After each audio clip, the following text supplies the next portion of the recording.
Welcome to Fantasy Focus. Today's podcast is presented by Geico. You can watch us every weekday at 11 a.m. Eastern Time on ESPN's Twitter, Facebook, and YouTube feeds, as well as the ESPN app, and you can download Fantasy Focus wherever you get your podcast. Good morning and happy November 15th to you all. It is almost the conclusion of Week 10 as we have just one game left to go. That is Monday Night Football featuring the Rams traveling to San Francisco to take on Stephania's 49ers. It is Field, Matthew, Stephania, and Daniel. We are all here. And Matthew, you are here, and you are what we call sartorially splendid. Yeah, for those not watching the live stream that are just listening to the audio portion of this podcast, I am wearing a Washington Football Team jersey. Hail to the Washington Football Team. Hail victory. Big win. Big W. That's right. The Super Bowl champions came in to FedEx Field and went out losers. So there are a lot of impressive things about this victory. Keeping Tom Brady in check for the most part, doing it defensively without Chase Young for part of this game, a 19-play drive in the fourth quarter to seal the game. Most impressive, though, was that you kind of called this one.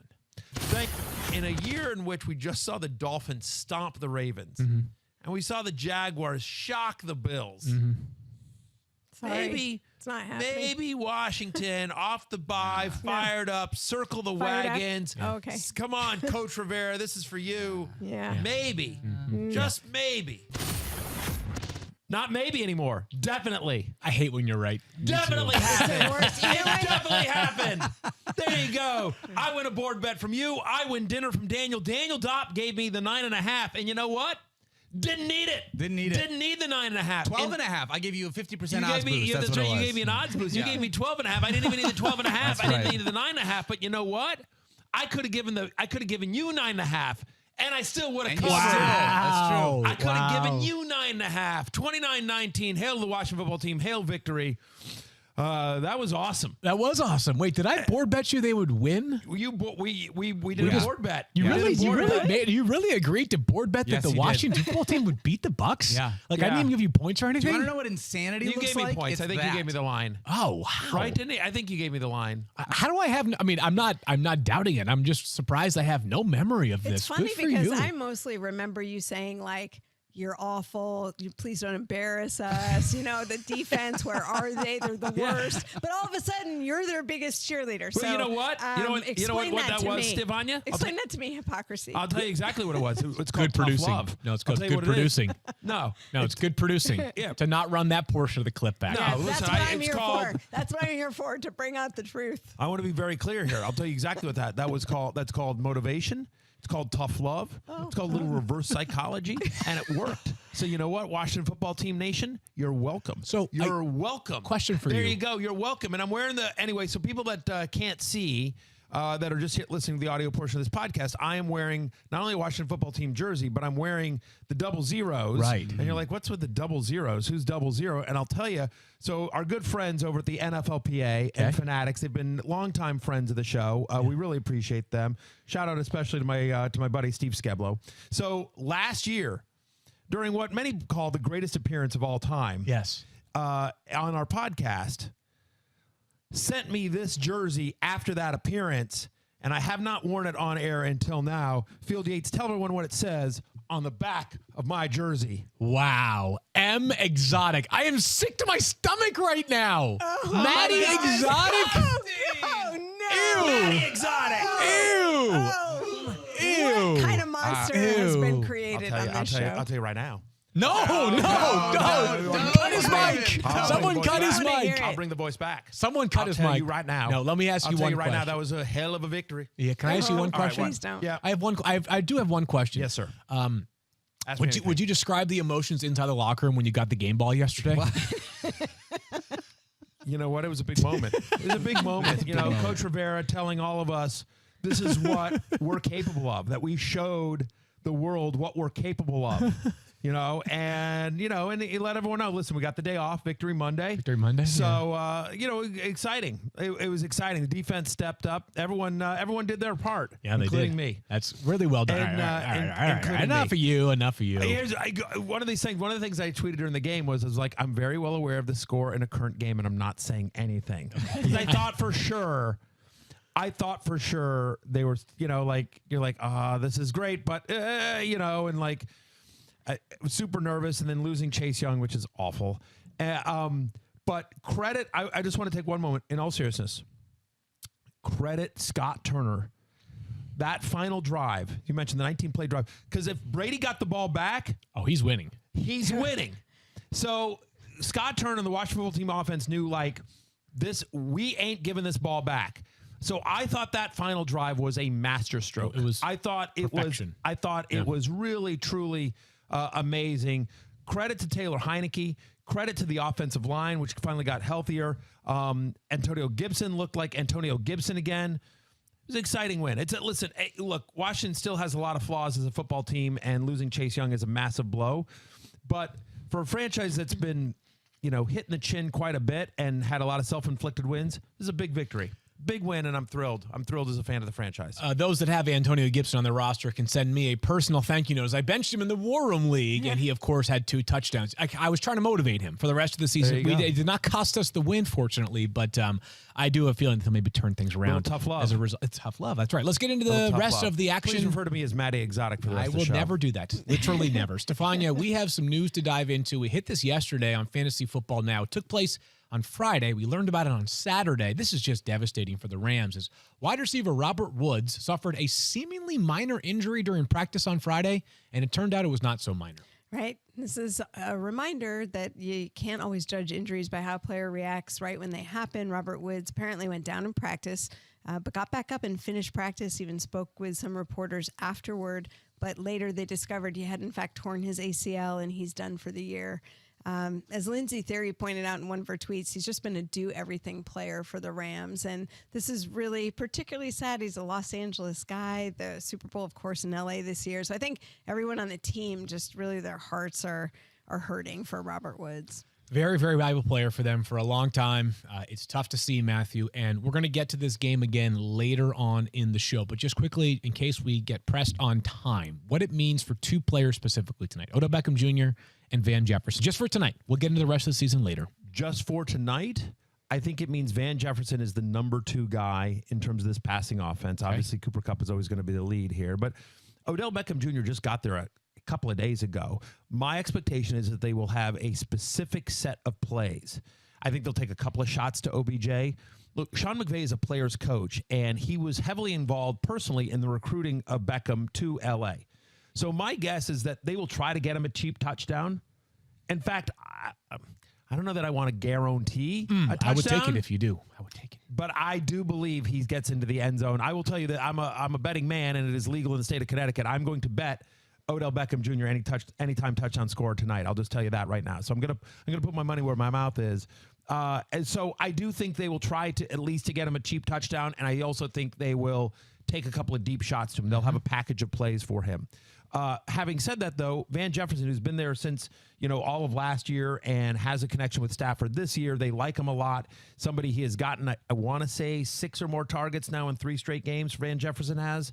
That's off the top of my head, so Thirsty Kyle, correct me if I'm wrong on that one. But my expectation here is that Van Jefferson has a nice game, and he's a really talented player. They like him a lot. One of the reasons they were comfortable letting Deshaun Jackson go is because of the progress that Van Jefferson has made. So in terms of tonight specifically, it's Cooper Kupp, it's Van Jefferson, and then I do think OBJ is a risk-reward flex. Let's move forward to Aaron Jones and Stephania. We saw him leave the game yesterday, took 2 people to help him to the blue medical tent for the Packers on their sideline. And what do we know about that knee injury? So we know that the Packers suspect it's an MCL injury for Aaron Jones. Last night, we knew it had to be something that was somewhat significant, given that Tracy Wolfson reported on the broadcast that he came out of the tent. He was tearful. He was talking with family afterward. MCL injuries obviously have a wide range of outcomes in terms of the potential for time missed. I mean, here we are talking about Alvin Kamara missing maybe a week for tweaking one, but in the more serious cases, it can be upwards of 6 weeks. So Aaron Jones has had knee issues in the past. So we will see what the results are from further testing that's going to happen today. But I would say just for fantasy purposes, just plan on up to a few weeks without Aaron Jones. Really valuable player for them, obviously. Really emotional leader for them as well. But Matthew, all eyes are now on A.J. Dillon, a second-round pick out of Boston College last year, who every time he's had a chance to play has played pretty well for the Packers. People questioned, they chided the pick at the time. What is this Packers front office doing? Well, all of a sudden that player could become extremely valuable. And as far as fantasy is concerned, Matthew, until Aaron Jones returns, there's a short list of guys that I think are more valuable than A.J. Dillon. A short list. 1,000% agree with you. By the way, A.J. Dillon available in 40% of ESPN leagues. Sure. So absolutely, there's a chance he's out there in your league, and if he is, to me, he's the number one priority on the waiver wire if he is available in your league. I agree. You saw it yesterday, right? 128 yards. He did catch 2 balls as well. He scored 2 touchdowns, 26.8 fantasy points. Last 2 weeks, he's had over 100 receiving yards. So I think most people see a player of that size and they think, oh, that's a guy that just all he scores is touchdowns, and but he's actually a decent pass catcher, and now he'll have to be involved in the passing game for as long as Aaron Jones is out. Look, you guys know I've been, waving the free Aaron Jones banner for a number of years. So Aaron Jones, one of my favorite players in the NFL, just a devastating injury.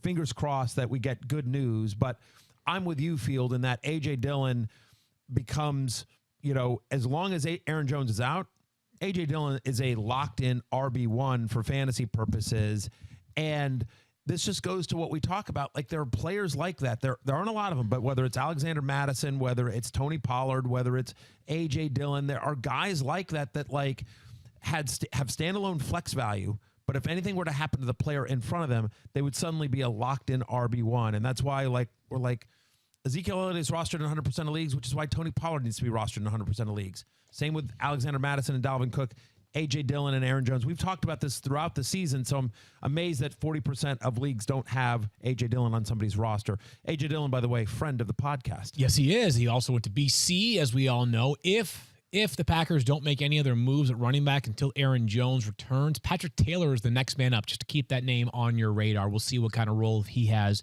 week in and week out. You can't imagine that every carry goes to A.J. Dillon. Just most of them will. Yeah, I mean, I think he would get, if the current split right now is like 65-35 Jones to Dillon, right? I don't have the numbers, but off the top of my head, it feels like that's sort of what it is. I would think it would go like maybe 75-25 to A.J. Dillon and somebody else. Right. So deeper leagues, absolutely Patrick. Again, if Jones is going to miss multiple weeks, which sounds like from Stephania, that's the initial fear. I do think Patrick Taylor's worth a pickup, by the way, in a deeper league. Let's talk about quarterbacks that returned yesterday, and we stay in Green Bay as Aaron Rodgers returned. And this is a different sort of medical situation, Stephania, than most that we're asking you about, whether it's a knee issue, an elbow, a finger, like the case of Russell Wilson. It's hard to surmise exactly how much Aaron Rodgers was influenced by not having 10 days of practice leading up to this game. But he said after, I think it's fair to assume that this was not 100% Aaron Rodgers yesterday. Right, and I think you saw it in some of his play, some things that were uncharacteristic for him, but it wasn't. What we didn't see was a lot of deconditioning. I mean, I think that from the standpoint of everything the Packers could do to assess his physical readiness to return, they did, and he met that criteria. This was maybe more of Aaron Rodgers not practicing one time before he stepped into the game. Yeah, he was fine. Wasn't great, right? He got you 10.5 fantasy points, which is not good at all, but he threw for nearly 300 yards. Problem was, no rushing value, 8 rushing yards, and he threw a touchdown yesterday. I mean, interception yesterday. A bad interception, too, in the end zone to Jamal Adams. Yeah. And a rare occurrence for both Aaron Rodgers and Jamal Adams, to be candid. The best thing I can say about Aaron Rodgers yesterday is he was better than Russell Wilson. I was going to say, Matthew, honestly, at least it's a comparative game, right? He wasn't as bad as Russell Wilson. Here, the best thing really is, though, I was thinking about that, is that, the best thing is that 2 weeks ago, or I guess a week ago, Patrick Mahomes and Josh Allen were terrible, and then they bounced back, and they were amazing. So, if a pattern falls for, elite quarterbacks being bad one week, Aaron Rodgers, my number one quarterback in Week 11. I don't know that for a fact, but he could very well be. Yeah, I was just going to bring this up very quickly. Here's Aaron Rodgers' upcoming schedule. At Minnesota, Vikings defense playing better. Traditionally, Mike Zimmer has had success against Aaron Rodgers. Not last year, they were all beat up, but over the course of their careers, Zimmer has played Rodgers pretty well. Then home to the Rams, then a bye, then home to the Bears, whatever. But like next 3 weeks, at Vikings, home to the Rams, a bye. Yeah.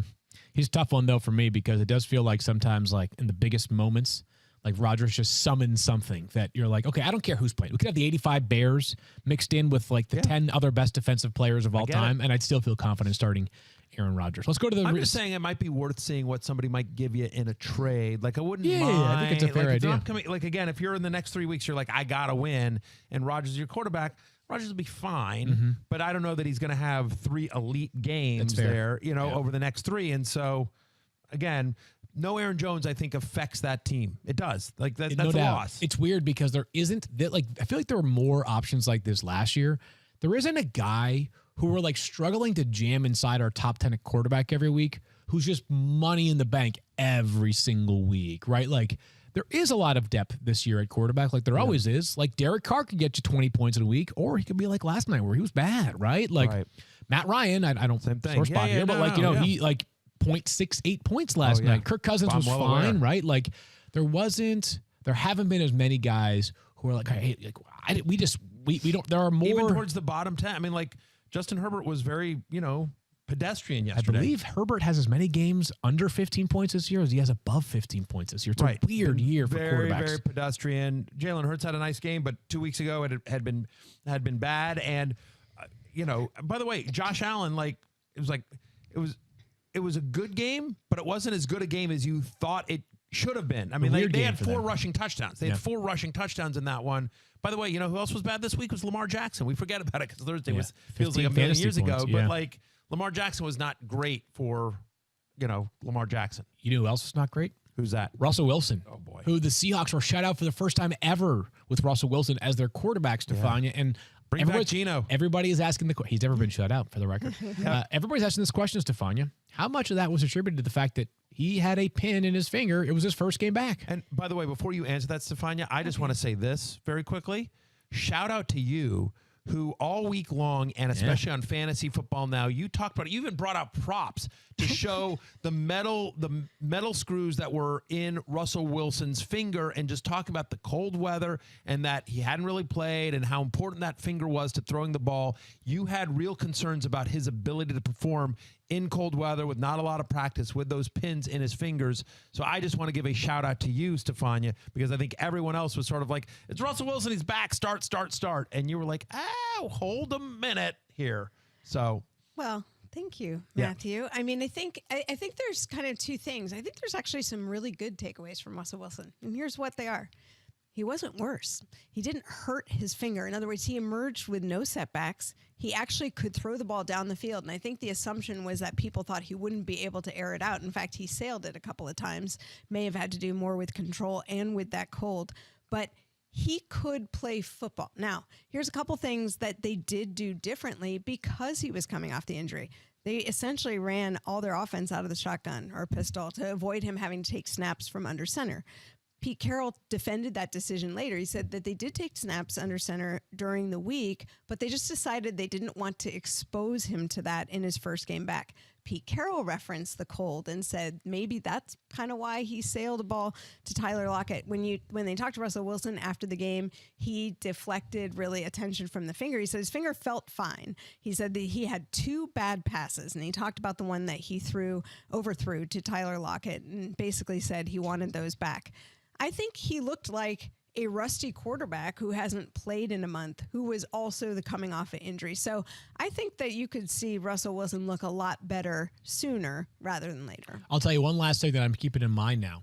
Packers defense, who all of a sudden looks really good over the past 3 weeks. They have faced Kyler Murray, Patrick Mahomes, and Russell Wilson. Those touchdown, 3, right? Yeah, 1 total touchdown, 4 interceptions, 601 passing yards against 3 of the best quarterbacks in the NFL. Like, this defense deserves some major, major kudos. He did not have Chris Carson available yesterday, Stephania, and it sounds like we're getting closer with Chris Carson, but not entirely sure he'll be back this week. Right. It's hard to feel totally confident because I think the Seahawks are really just feeling out where Chris Carson is with this neck issue. He had his practice windows, 21-day practice window opened. He did practice with the team this week. Thursday was a contact day, and Pete Carroll said he got bounced around a bit. That was going to be the next test for him to see how he responded. He didn't practice on Friday, so it would suggest that they were a little concerned about having him do back-to-back days. I figured they would wait this game out and if anything, have him come back next week when they're at home. But even that's not guaranteed at this point. I think they really want to see how he does with another full week of practice under his belt. And if he does well, then there's a chance we could see him. But I think this is still very much in the day-to-day evaluation phase. We'll keep an eye on whether he's available on Sunday against Arizona. We got just 49 rushing yards and 1 catch from Alex Collins. Seahawks offense was a mess yesterday. They were really tough to watch. Speaking of, DK Metcalf, who got kicked out of the game late. It was late, and I know everybody's making a big deal out of the fact that he tried to come back on the field. It was one of those, like, it wasn't like the ref was like, 14, ejected from the game, not coming back in. It was one of those, like, it was a scuffle. You're out, you're done, taunting situation. Like, he came back in. They kicked him back out of the game. 3 catches, 26 yards. That happens to me like at nightclubs all the time. Yeah. Where like I go in and like, you're not welcome here. And then I try to sneak back in. When you say nightclubs, do you mean your bedroom or what are you talking about? Yeah, just pretty much any place. Beth is just like, pretty much any place where there are people. It's like I go in and then I'm told, please leave. What is it, like, It looked like it was an Blue accident. Plate Special Club? Like, what club are you going to? You know what? I'm going to take you out for a night. Like Matty Night on the Town is Matty Exotic? Yeah, Matty Exotic goes out on the town. Yeah, you'd be surprised. Oh man! All right, you'd be surprised. DK, tough night. There. A tough night for DK Metcalf, Also, but it wasn't a Bobby Valentine. No, you remember that when Bobby Valentine got ejected when he was a manager? I think with the Mets, he gets ejected and goes into the clubhouse, puts on a fake mustache. And then tries to come back out. Has he been voted mayor of Stanford yet? I don't know what He's running for the mayor of Stanford, Connecticut. They had the election. I don't know if he won or not. I don't know. Sure, Kyle can Thursday figure it Kyle out. will look that up. But yes, he did. He ran for the. He ran for Stanford. And by the way, just in terms of obscure weird trivia, so my wife Beth, grew up in Stanford. Yeah. And worked at Bobby V's. Her first job in high school, she was a waitress at Bobby Valentine's restaurant. Do you know what was invented there? I do not. The rap. Bobby Valentine takes credit for inventing the rap. Interesting. Yeah, Beth has never mentioned that. She did say she enjoyed the job. Beth does say that she really enjoyed it. That he was very nice and she loved working there. I'm sort of skeptical of the raps thing, but Wikipedia will tell us Listen, he's a whether we're right or politician. wrong. What are you going to do? Let's move forward and here. It is still the greatest moment of all time in terms of when somebody getting ejected from a game. DK Metcalf should have put on a fake mustache. And I'm still not got the blue hair. Totally, Whatever yeah. it is. He's just gonna dye his hair and then all of a sudden he comes back out with a fake mustache. Kyle does have some updates here. What can you tell us about Bobby V? Yeah, he fell in his mayoral race there, so he will. No. Yeah, no, he's not going to be the mayor of Stanford, but good effort. Okay. He gave it his best Apparently, effort. it was according to Kevin Pulsifer, who texts. By the way, I like that Dueling Pulsifer. researchers? Kevin Pulsifer. Yeah, exactly. So Kevin Pulsifer. So just so people know, Thirsty Kyle, of course, is the researcher here for the 0601. He's been a member of the family, but Kevin Pulsifer is the researcher for Fantasy Football Now and the Fantasy Show with Matthew Barry, and he plays the Statapillar for those that watch the show this year. He plays the Statapillar, and he's also our show researcher. And so Pulsifer texting, like literally while Kyle was speaking, he lost in a close race decided by absentee ballots. Wow. So an extra detail. I like this researcher on researcher crime. I am all about I'm all about pitting Pulsifer and Kyle up against each other. Kyle, are you with me, Field? Yes. Can I ask a question about that? Yeah. Just because I think it's really important. Do you think that the Carolina Panthers are going to pit P.J. Walker and Cam Newton against each other? Can I close the circle on one thing, Daniel? I do want to say this. No. It's not about the Seahawks. Oh, okay. Yes, you can close the circle on the Seahawks. Tyler Lockett's a problem, man. In 6 of his last 7 games, he has 10.7 fantasy points or fewer. And most of those, it's well below 10. Like, we always tell you how Tyler Lockett is up and down, and you got to keep riding the wave. But, man, 6 of his past 7 games, he's been a dud. Weird times right now in Seattle. But Daniel is correct. We have to talk about Cam Newton's return. Controversial take. I think Tyler Lockett's a buy low. It's not controversial. He's really good, right? He's really good. Contrarian. You watch that. Contrarian, fine. You watch that game. They took shot. Like Russell Wilson, brutal yesterday. He was brutal. But like Tyler Lockett was open. They were taking deep shots to him. Like Russell Wilson hits him. There was one play where if Russell Wilson just hits him in stride, it's probably like a 12-point play. Yeah. And I think the narrative is different here. Russell Wilson was just brutal yesterday. We all expect Russell Wilson to be better, and this is who Tyler Lockett is. Yeah, this is what you signed up for. If you drafted Tyler Lockett, this is it's new. this, Right. It's This is the what same thing happened. that we talked about on Fansville Now or about Christian Kirk, right? Right, exactly. Like you either always hit on 16 or you always stay on 16. It doesn't matter what the dealer's showing. You start Tyler Lockett and you don't think about it. Same with Christian Kirk. Yep. Or you never start Tyler Right, Lockett. correct. But you know, it is what it is. By the way, so we're going to move to Cam Newton in a second. Adam Schefter just tweeted Aaron Jones expected to miss 1 to 2 weeks, according to a source. So we'll keep an eye on any further updates, but it sounds like at least one game for Aaron Jones. Let's talk Cam Newton now. Which, by the way, at the initial, I'll take that. It seemed much I'm worse. I'm going to add on to that. Yes. Just look at the history of the Packers. Look at the history of their medical staff and how they manage players with injuries like this. Tend to be on the conservative side. So what it tells me is that it's the least severe degree of sprain, if that's the early projection. But don't be surprised if they're doing okay, looking at the long haul, that they might wait another week or so. You guys could never tell us stuff like that. What would we do if Stephania wasn't here? Because you guys don't track how Well, we'd probably be out of business. injury first of all. staffs manage We'd be doing like a players over the course podcast of on like NFTs or conservativity. something. Yeah. Yeah. Let's keep it moving here. Cam Newton. Yeah. Cam Newton yesterday made his Panthers re-debut, if such a word exists, and Cam was super efficient. He scored or was responsible for a touchdown in his first 2 plays. He finished with 11.7 fantasy points yesterday. Did not play much because P.J. Walker was the starting quarterback. I don't know that yesterday is so much instructive, Matthew. It's just how much confidence do you have? Cam's going to start next week. Yeah. I'm looking forward Against my Washington football team. I look forward to riding a winning streak. Can we call it now? Can we report it right now? Yeah. Cam's starting next week. I look forward to whoever it is that breaks the news that Cam is starting next week. We're here to tell you. He's starting next week. Thank you. I'll tell you. Yes. There will be there's one reporter in particular that I think loves to report confirmed news, obvious stuff, and it'll be that person. Okay. So Matthew had it. Matthew had it first. Cam Newton starting in week 11 for the Panthers. I don't know that I can glean much yesterday in terms of what it means for the passing game, Matthew, but just a good reminder that if your offense is within the 5-yard line, Cam Newton's going to have a very good chance of reaching a floor of minimum 12 points and maybe 20-ish points in a good week. You know what? I think I may have when Cam re-signed with the Panthers, I was a little it's depth and he hasn't been good and be fine. He's a QB2.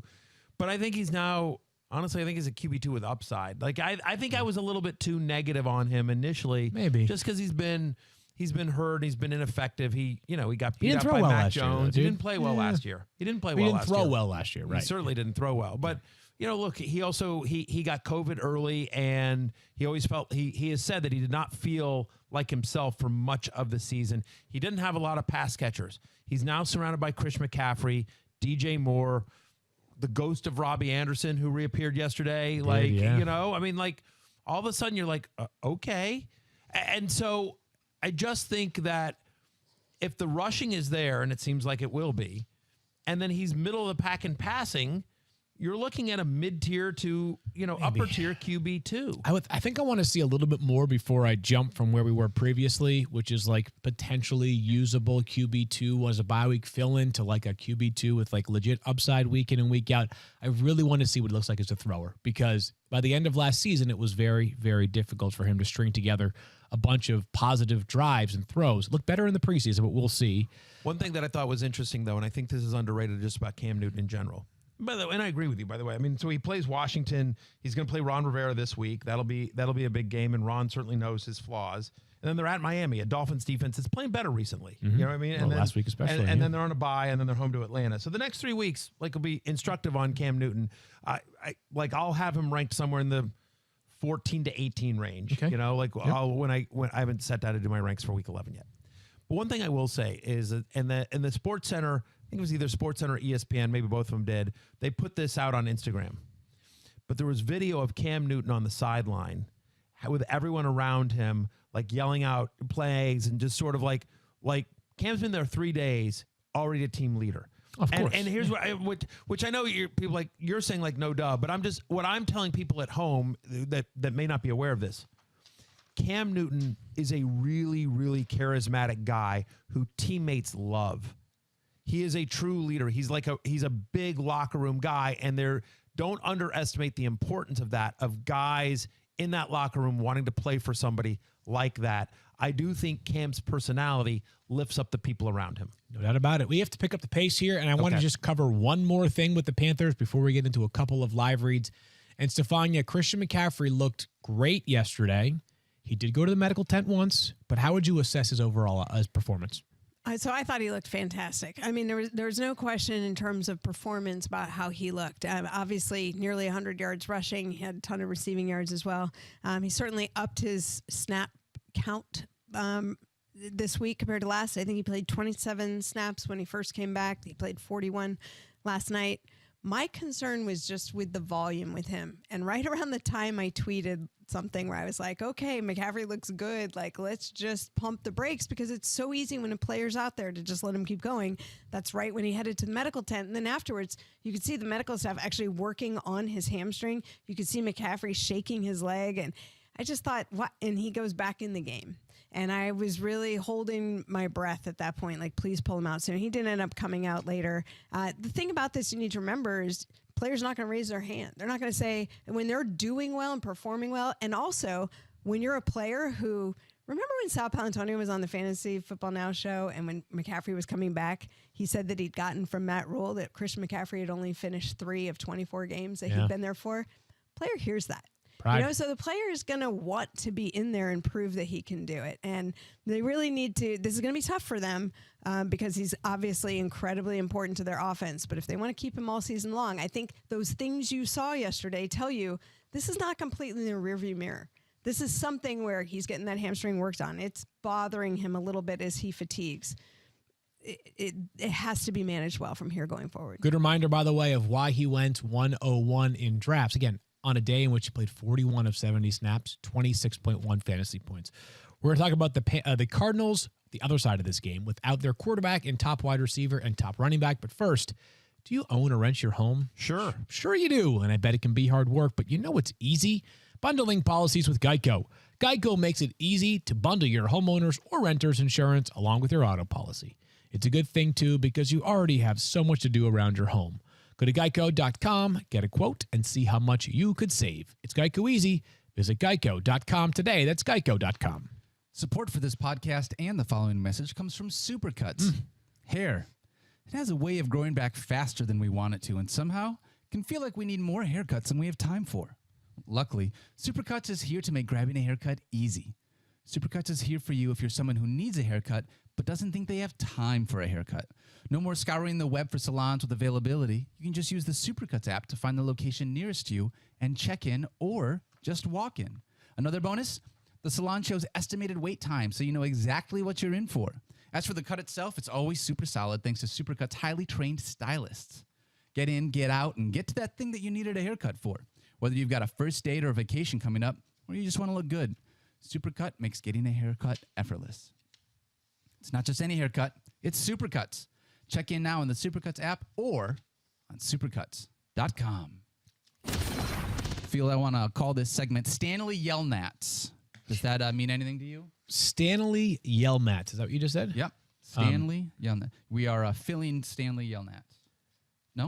What? Nobody? We'll see if anybody... Flat Stanley? Yeah, no, it's all right. We'll see. I know this one. Are you Stanley? serious? Holes. It's Stanley yelling at to Stanley backwards. From the It's Shia the whole LaBeouf thing. movie Yeah. Holes, the Disney movie Holes. Wait, I thought Kyle hadn't seen movies. I I know, haven't. that's- I It was a can't believe book, that too. He got that Oh, one it and was you a guys book, didn't. I'm okay. actually Yelnats? really What is that? disappointed in all What of does it these. say backwards? Stanley Yelnats. That's his name. Stanley. Stanley. Yelnats. Stanley backwards Stanley. is Yelnats. Yelnats Stanley, backwards. Stanley. I Filling get it. holes. Got it. Okay. I guess if Understood. you never saw the Disney movie, I guess I thought you I read guys the would. book. Fantastic book. great Taught me a book. lot about life. Great. Let's move I have forward. not read the book or seen the movie, but I have, when I'm like on Disney Plus, I've scrolled past it. Okay, good. So you've basically quickly. seen the movie. Yeah, sure. All right, let's get to the Cardinals. Long way to without- go for that, by the way, Daniel. without- Long I way to thought go you for guys that. are a bunch of Luddites that don't know anything about pop culture. Before we talk about James Conner yesterday, Literally a Stefan, 25-year-old movie, We gotta kids go. movie that wasn't even that popular. we got to move. Stefania, what can you tell us about Kyler Murray, DeAndre Hopkins, and we have a somewhat specific timeline on Chase Edmonds? Right. Well, Chase Edmonds, to start with, placed on injured reserve. So we know that he's going to miss 3 games. Yesterday was the first of those 3. DeAndre Hopkins not playing because of the hamstring issue that continues to bother him. I still think he's a day-to-day evaluation. Kyler Murray had a nice warm-up yesterday before the game. I think Kyler Murray's feeling much, much better, but this was the whole risk-reward conversation between him and the Cardinals, and ultimately they decided that if he would be best served, and they would be best served, by him sitting out another week. I think he's very, very close, and I don't think there's any question, really, that if the week continues well, he'll be the starter next week. They do have a bye in week 12. Not sure if that'll influence any of the decisions with Kyler or DeAndre.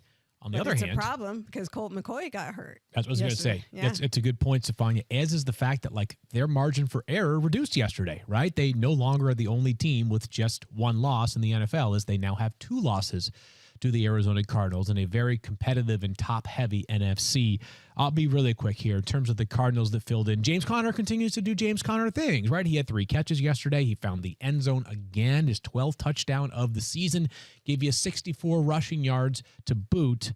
64 total yards, excuse me. So good enough to validate what he is, RB1 status. And I know the touchdown kind of saved because it wasn't a ton of rushing yards from James Conner, but game flow was terrible. Game flow is terrible, so it's hard to get a bunch of rushing yards when you're getting your tail kicked by about 20 points from the jump. Colt McCoy got hurt, and then they brought in a guy that was basically as bad as Russell Wilson. Yeah. Oh gosh! Wow. By the way, not everyone can listen. It is what it is. I'm sorry. Not every team has a Taylor Heineke. Right. Not every team has a Taylor Heineke. Very clear to me, by the way, that if you're starting a Cardinals wide receiver not named DeAndre Hopkins, it took us 10 weeks to sort of sift through this, but I think Christian Kirk has really emerged as the number 2 there. He has been their best and most consistent non-DeAndre Hopkins player. Alvin Kamara, just a reminder, Stephania, don't know exactly his timeline, but what do we know based off what we saw last week? Well, he didn't practice, and I think that they're just protecting him, given his prior history of an MCL injury and how he struggled coming back from it. I would think they're going to be more conservative this time around. Okay, so we'll keep an eye on whether he plays this upcoming Sunday. They play the Eagles, do the New Orleans Saints. They recently had their bye, so there's no bye week coming up for New Orleans. Mark Ingram filled in, though, and he was very capable. He had 108 total yards. He had 4 catches. He scored a touchdown. He became the Saints' all-time leading rusher along the way. What is crystal clear to me, and probably should have been clear a while ago, is that if Alvin Kamara is playing, he's the only Saints player you can start. If Alvin Kamara is not playing, Mark Ingram is the only Saints player you can start. They're a tough watch right now on offense. Love so much about the Saints. Wide receivers had good games, though. I know, but okay, Marquez Callaway gets you a late touchdown that salvages the day. I'm just saying, would you trust him? What's it going to be, 47 in your wide receiver ranks this week? The problem. I mean, right, and Traquan Smith also, I think Traquan Smith also scored one. He had a good day, yeah. But okay, how I know, Deontay Harris as well. Right. It does feel like there's a little bit of a connection between Simeon and Harris, but it is hard to trust. It is sort of like a wide receiver by committee group there. It is. The Browns were without Nick Chubb and Kareem Hunt yesterday. Nick Chubb is eligible to return from the COVID-19 list any minute now. I mean, he could be available as soon as today. He tested positive last Tuesday. He did not play. Kareem Hunt sounds like he'll be just a couple more weeks away. But Dearness Johnson filled in, and not much, well, really nothing went well yesterday for the Browns, except for Dearness Johnson, who has shown that, here's what we know about Cleveland. If they have just one running back available, that guy's a legit star in fantasy. If they have 2 and it's Nick Chubb and Kareem Hunt, you're starting both of them. If they have 2 and it's, I guess if they have 2, you're still starting 2, right? Basically the Browns are such a good running team and such a bad passing team. They are. So it's a good time to turn to the Browns backfield any chance you have the opportunity to do so. And part of the reason why they couldn't throw the ball much yesterday, Stephania, was their starting quarterback got hurt again. Baker Mayfield is like the walking wounded. I feel like every time I look up on the screen, he's on the ground taking big shots. I mean, he's definitely getting beat up. Kevin Stefanski, after the game, said Baker has a knee contusion, so we'll keep an eye on it. That was the extent of it. Baker, for his part, said that he was a little worried at first when he took the hit because he had this awkward hit in the landing, but his response was that there was no structural damage in the X-ray they took immediately afterward. Of course, we know those X-rays at the stadium aren't always completely conclusive, but He had his other knee banged up previously, so now he's like Shoulder, two bad knees, Yeah. a bad non-throwing shoulder. The one thing he's got left is the shoulder he actually throws with. The arm he actually throws with seems to be okay. Tough day, though, for Baker, obviously. He got flummoxed by that Patriots defense, who seems to be trending in the right direction. Are the Browns better off with Case Keenum? Like, I mean, again, I'm not trying to start a Case Keenum is better than Baker Mayfield kind of thing. Here's what I'll say. That's a great discussion for NFL Live. Yeah. I'd love to have it here, too. In the interest of time, I think we got to bypass it, but it's a fascinating conversation. And I'll put it this way.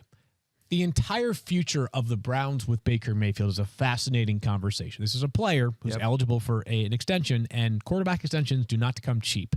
They need to make a very interesting decision at some point soon on Baker Mayfield's future. And given how banged up he is and the inconsistent play, like Case Keenum ain't a star, but Case Keenum will run your offense. I'm just saying. I hear you. Trust me. I want to do 20 minutes on this. Here's what I'm going to say. Because you're in those NFL Live meetings. You do NFL Live occasionally. I never invited there. So you know what? I'm giving that to you. Take it to the NFL Live producers. Let them.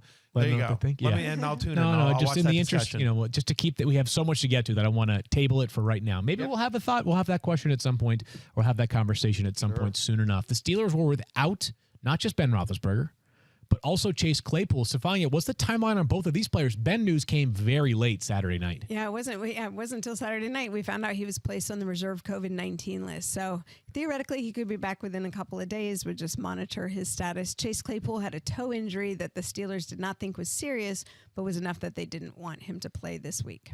Also, Ben is vaccinated, so it's just, Yeah, there was a report yesterday. I believe Jay Glazer from Fox noted that, there's a chance Ben doesn't play next week. I think we're treating it as oh yeah, misses a game, he'll be back, no problem.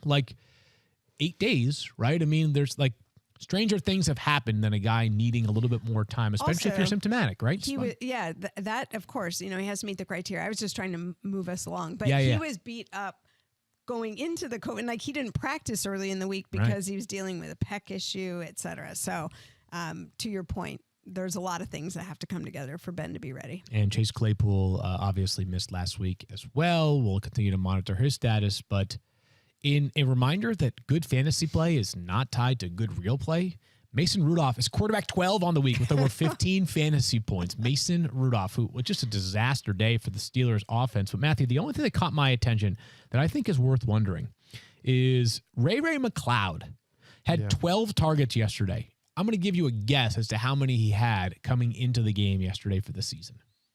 He had 12 targets? Yesterday. Yeah, I mean, he had 7 receptions, right? He had 9. He had 9. Wow. For 64 yards. 9 for 64. How many targets did he have coming in? I'm going to say he had 12 coming into yesterday. 10 coming into yesterday. Yeah. This is a weird week on the waiver wire. Very weak week on the waiver wire. Again, it has not been a good year for the waiver wire. Let me just tell you that. But I will say there's almost a section of players that are deeply considerations only. And I don't know. Maybe Ray McCloud saw a ton of snaps and a ton of targets because there's no Chase Claypool. Maybe it's an aberration, but maybe this is the answer for no Chase Claypool, no Juju Smith-Schuster. They've been thinned out at wide receiver recently. The Titans are without Derrick Henry potentially for the rest of the season. And Stephania, now they're without Julio Jones for at least 2 more games. What's going on there? He had a setback in practice, and it was very clear when it happened. I mean, he was coming out of a break on a route, and he just kind of stumbled forward and immediately walked off the field and signaled for the medical staff. And then after that is when we found out that he was going on injured reserve shortly thereafter, a couple days later.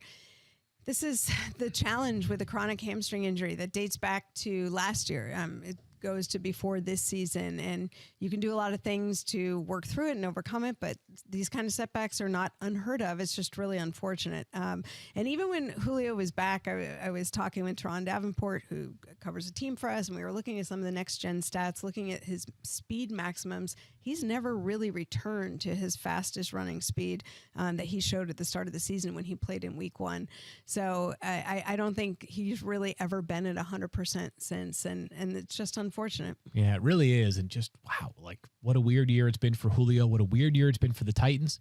And they're still 8-2. They're amazing. Yeah. They're incredible. And they got another win yesterday. Has it been a weird year for Julio, or has it been exactly the year we thought it was going to be? No, Guy, go back and look at your analysis after they got traded. You did not have him as wide receiver 59 or whatever he is. I'll tell you what I did have him as I said, like, here's a guy that missed 7 games last year due to injury. He left 2 others early. He's going into his age 33 season. He's dealt with hamstring injuries all along. This is a downgrade for him. He made the preseason hate list. So, no, he has been worse than I thought he would be. But, yes, was I down on him in the preseason? Was I down on him when he came to Tennessee? Absolutely. Check the tape. Yes, Daniel Dopp, the chair recognizes you. I just want to ask a real quick question. Julio Jones is rostered in 82% of leagues. Assuming that your league has an IR spot, it makes sense. Obviously, you'd put Julio on there. If your league doesn't have an IR spot, do you believe that Julio is worth holding on to, or you do not believe so? Are you asking me, is he welcome to Dumpsville? He is for me. I have no problem dropping him. I have no problem somebody else wants to pick him up and use him against me. I think health is always going to be an issue for him. I think that it's been an inconsistent passing game in Tennessee. I think that all things being equal, it's always going to be A.J. Brown first. And so do I think that between now and the end of the season, Julio Jones has another big game or two? Sure, maybe. But the odds of him being consistent, having a consistent fantasy value, I'm okay taking that risk and freeing up the roster spot. Rare to say this about a team that's 8-2. And again, they're playing unbelievable football. Like I think they're the best team in the NFL right now. They have one player that can be started every week in fantasy. One. Yeah. A.J. Brown, that's it. Yeah. Because now they've got a 3-man backfield attack. Yesterday, Deontay Foreman had 21 snaps. Adrian Peterson, 19. Jeremy McNichols, 15. This is a running back by committee in the highest form right now. I mean, just incredible. By the way, Marcus Johnson had 5 catches for 100 yards yesterday. Out of nowhere. He's rostered, by the way, in 0.0% of leagues. If you're looking to pick him up this week. Unbelievable how this team continues to get the job done. A.J. Brown's the only must-start. Ryan Tannehill's close. He's a good player, obviously, but there are so many quarterbacks. He's not a top 10 consideration every week. I mean, certainly not. Yeah, no, it's weird that they could have the defense and A.J. Brown are the start, and Randy Bullock, who actually has been good for them. But I'll just say, watching that game, Deontay Foreman's the best running back they got. He looks like it right now. He looks like it right. I'm just saying, like, I know it was like if you look at the box score, it's running back by committee, but if I'm investing in a Titans running back, like I think Foreman is who I would want to pick up. Deontay Foreman, who tore his Achilles while he was with the Texans. So let it not be said that guys cannot come back from Achilles tears and have serviceable careers. One more here as far as running backs filling in goes. Ramondre Stevenson played yesterday for the Patriots because Damian Harris was out. Ramondre gets his flowers here in a second. But Stephania, Damian Harris, do we think there's a chance to be available on Thursday when the Patriots next play? It's hard to know because we really didn't get much hint of what he was doing. Belichick complimented Ramondre Stevenson for everything he did and just said he stepped in for Damian Harris, but we did not see any activity from Damian Harris throughout the entire week. So until we see what the early practice reports are, we should find out something today, knowing the game is Thursday. It's hard to know. Well, the Patriots have a good problem on their hands if Damian Harris is available on Thursday night because they got themselves 2 really good running backs, it looks like, Matthew. Ramondre Stevenson looked the part. 20 rushes for 100 yards and 2 touchdowns yesterday. And this is the part that I think might make him unique relative to other Patriots backs that have starred recently for them. He had 4 catches for 14 yards. Damian Harris is going to be a factor for them, no doubt. He had scored in 5 straight. He's a really good player, obviously. But Ramondre Stevenson figures to have a more consistent role going forward. I would agree with that. I don't know how you keep him off the field after what he did yesterday. And, I mean, like, he's a rookie that hadn't practiced all week and then came in against a tough run defense. Yeah. Browns are a good defense. Yeah. And ran all over them and looked every bit the part of kind of a franchise bell cow running back. Really impressive performance by Ramondre Stevenson, who you and I have talked about his talent all season long. The question is, would the Patriots ever commit to him? Yesterday, they committed to him. Yeah. And it might be a unique circumstance with no Damian Harris, Correct. But maybe Damian Harris is unavailable on Thursday night. If so, I think Ramondre Stevenson's probably like a top 15 consideration. And I would think that because he's got that pass-catching ability and that versatility, the Patriots don't love using Brandon Bolden as much as they do. They want Brandon Bolden to be more of a special teams guy, more of a, certain packages. And so could Ramondre Stevenson take Bolden's role? In essence, basically moving forward, that Damian Harris is Damian Harris and Stevenson is more the James White guy with the ability, obviously, to go between the tackles in a way that White never was.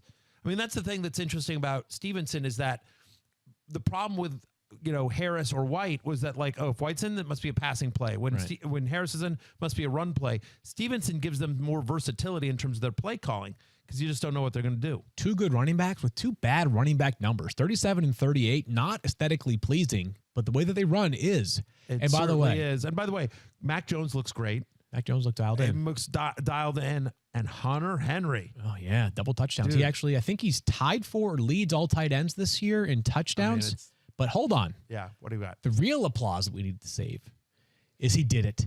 He actually did it. Jacoby Myers, after 39 games played, scored a touchdown. There we go. Jacoby Myers scored his first career receiving touchdown. This is incredible, Matthew. Mike Clay, I know, will have this number. I believe it was 136 catches before his first career touchdown. There it is. He held the record for the most catches and receiving yards by a wide receiver without a touchdown in his career prior to yesterday. You and I were what sitting is this like? Did the floodgates open out? Like, what is he going to score every game going forward? It'd be amazing. You and I were sitting next to each other watching that game together, and when we were both like, you were like, "Oh, come on, get in." We were like, "Ah." So we were happy. Our long national nightmare is over. Congratulations to Jacoby Myers, to the entire Patriots. Like, it was a dominating win from start to finish for Bill Belichick and company. Cool moment. Sort of why we love sports, by the way, is like he scores his touchdown, the whole bench cleared. Which it was, those kind of things that make it fun to watch, to see how much teammates appreciate each other. We're going to continue with a player who might be back in just a minute. But before we do, no matter what the sport, professional leagues go through a rigorous process to select the best athletes for their teams. What if you had the tools to put that type of rigor into your hiring process? Well, you've got them when you use ZipRecruiter. Right now, you can try it for free at ZipRecruiter.com/06010. How does ZipRecruiter scout for the best and the brightest for your team? Its matching technology scans resumes across its networks of millions of job seekers to find qualified candidates for your open roles and proactively presents them to you. Then you can easily review recommended candidates and invite your top choices to apply for your job, which encourages them to apply faster. No wonder 4 out of 5 employers who post on ZipRecruiter get a quality candidate within the first day. And right now, you can try ZipRecruiter for free. Just go to this exclusive web address, ZipRecruiter.com/06010.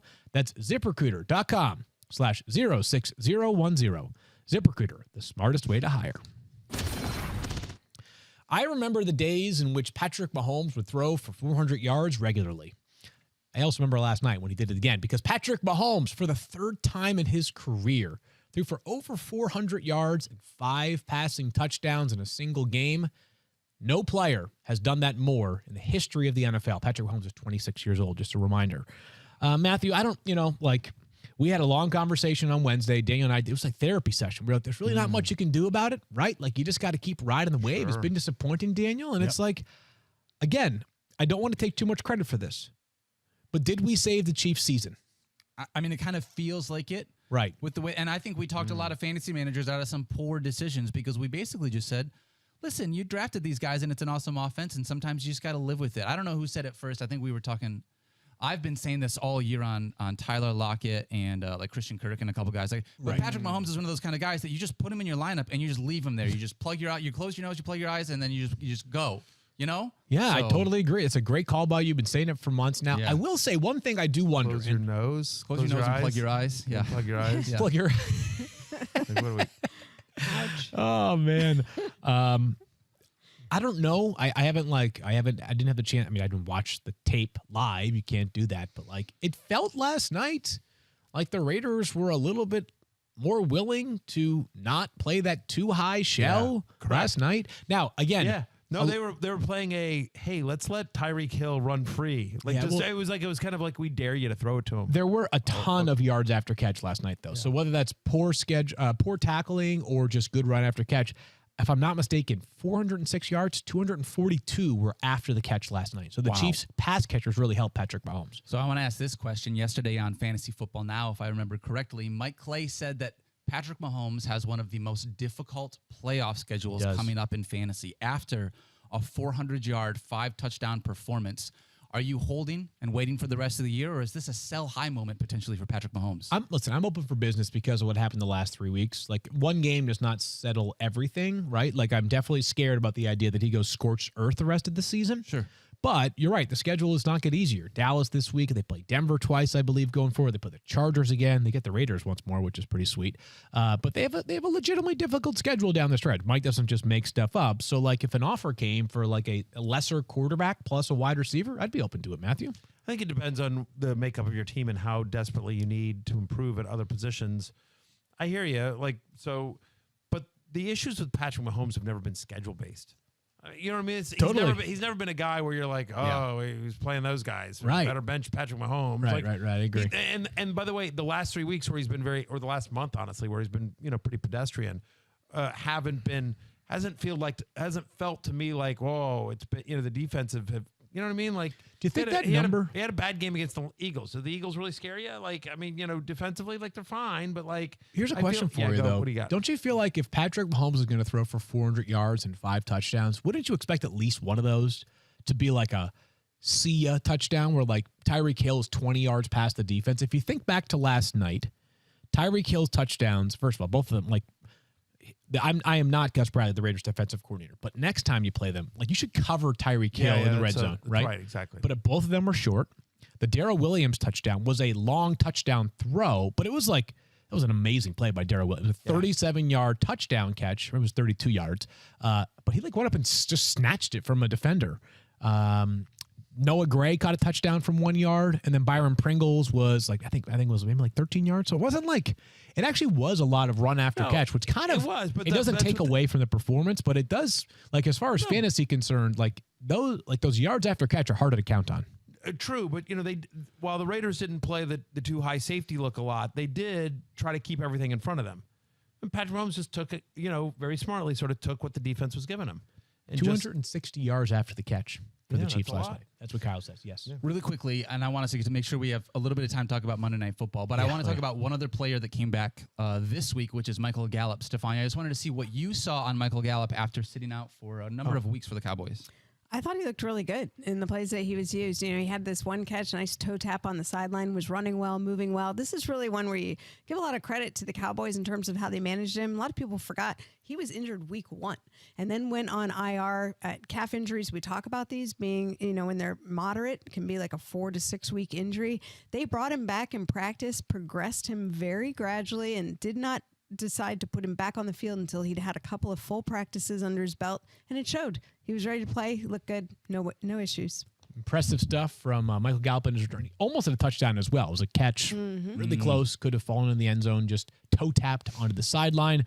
Let's get to Monday Night Football, though, Daniels. I'm sure you want to in the closing minutes we have here on the show. Stephania, quickly, Matthew Stafford had an ankle twisted last week during their game, which feels like a long time ago at this point. Is he all good to go? Yeah, and if you ask Matthew Stafford, he was like fine then. He doesn't talk about these things, but he also had that stiff back going into last week's game, which I think was partly responsible for why he didn't look great, but I expect him to be fine tonight. Odell Beckham Jr., Matthew, just a reminder for those that maybe did not listen to the early portions of the podcast, if you are ranking Rams receivers for tonight, how'd you tier them? Cooper Kupp, Van Jefferson, Odell Beckham Jr. Okay, but you think to there's the a question chance of am I starting OBJ or not, you've probably already made that decision based on what you've already done. But I'm just saying that I think there's a better than average chance he gets in the end zone. I think they'll have a small group of plays for him, and I think they're going to try to get him a cheap one. And how about Brandon Ayuk? I think this is a player stock up for the rest of the season. What do you think here? 1,000% agree. Yeah, I agree. He's been much better over the past couple of weeks. I know it hasn't been like otherworldly, but all the signs are pointing in the right direction for Brandon Ayuk. I know he fumbled last week, but still, super talented player, a guy who was a star down the stretch last season. He's still their number 2, to be clear, behind Debo, but I think Brandon Ayuk is definitely stock up. And perhaps the most important part of the show, Daniels, I have to ask Stephania this. Yikes. Stephania, how are you feeling about tonight? And I'm not talking about the 49ers I know winning. where we're going. I'm talking about you surviving in the Survivor League. I didn't really know it was that close. Oh, wow. I just read this in the note, Oh, and man. I was like, wow, I could get eliminated tonight, and I have to actually root for a Ram Yeah, to make it happen that I stay in. And know. Van Jefferson needs to get me 13.73 fantasy points in order for me to survive and beat out Al Smizzle. Wow. And, So held, of course, part of the Who would you rather CSS be? DFS. Here's what I'm gonna Or is hope it DFS CSS? CSS DFS. CSS CSS I'm gonna hope DFS. He's for. the I'm going to hope for Van Jefferson to step up tonight and have a lovely game. just about 14 points worth. A couple touchdowns, that'd be good. Then that would definitely do the job. And then the Niners, right? maybe Elijah Mitchell scores a few times. PPR scoring. Yeah, George Kittle gets in the end zone a few times, and the Niners win gloriously on Monday night. That's what I'm rooting for. 13.73 fantasy points in PPR scoring for Stephania Bell. Stephania, how do you feel about the game, though, in general? Like this, to me, feels like almost a last stand for the 49ers in terms of the playoffs for this year. It's desperation. It's really sad. Like, there are tickets available. Monday Night Football. Yeah. And there were tickets available at cost at the stadium. So if you're out there, please go out and support the team. They need the help. Look, Jimmy Garoppolo played pretty well last week. George Kittle looked really good coming back. I think if you get Kittle and Ayuk rolling, you got strong performance from Eli Mitchell. Be interested to see what Jeff Wilson Jr. does. I think he's just going to play a few plays. But I'm nervous. It's not been pretty last few weeks. Just so you know, I'm looking at it. You're fine, Stephania. You have survived the week. There's somebody that with a lower score than you. Oh, really? Yeah, because man, so you're at 85.4. So I got a score. And you still got Van Jefferson, but Pierre Biquet is at 85.2. Oh, and so perhaps a scoring correction. Van Jefferson cannot have 2 fumbles. Pierre Biquet, who runs fantasy editorial for us here at ESPN, got poor games from like Russell Wilson, Aaron Jones, Darren Waller, bad game from him. Anyway, Mike Williams. So it's between him and Seth Walder, I believe. Okay. Oh, so wow. interesting. So you guys just trying to scare me? Probably. Give me a little. No one does. Well, you don't deserve I don't know that. what that was. All right, well, what happens every once in a while, we thanks make a an lot. error. We got to make a move because tomorrow we are going to be discussing Monday Night Football, and perhaps Stephania's team gets a win. Matthews, dude, you never know what could happen on Monday My night. team By the way, lose, Field. yeah, that's right. Washington got a win. Detroit did not lose. Let's go. Let's go. We're talking waiver wire tomorrow, Monday Night Football recap, and all the latest news. Plus, remember, Cam Newton starting on Sunday. You heard it here first from Matthew and I. For Matthew and Stephania and Daniel, I am Field. We'll talk to you guys on Tuesday. Hail to the Washington football team. Peace out.